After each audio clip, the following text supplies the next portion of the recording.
నల్లమల అటవీ ప్రాంతంలో భారత పురావస్తు సర్వేక్షణ సంస్థ చేపట్టిన సర్వేలో అలనాటి అమరావతి ఆనవాళ్లు కనిపించాయి. కాకతీయుల కాలం నాటి శాసనాలను పురావస్తు శాస్త్రవేత్తలు గుర్తించారని డిప్యూటీ సీఎం పవన్ కళ్యాణ్ తెలిపారు. అమరావతిపై చేస్తున్న అసత్య ప్రచారాలకు ఈ శాసనాలు బదులిస్తాయన్నారు. జూన్ 10న ప్రకాశం జిల్లా ఎర్రగొండపాలెం మండలం అయ్యంబొట్లపల్లె వెలుపల చేసిన సర్వేలో తెలుగు లిపిలో చెక్కిన 13వ శతాబ్దానికి చెందిన శాసనం వెలుగులోకి వచ్చిందన్నారు.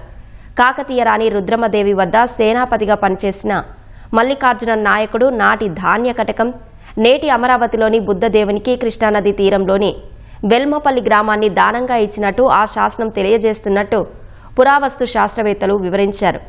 అమరావతి చరిత్రను తెలియజేసే శాసనాలు వెలుగులోకి రావడం అద్భుత పరిణామమని పవన్ అన్నారు. పురావస్తు శాస్త్రవేత్తలు చేస్తున్న కృషిని ఆయన ప్రశంసించారు.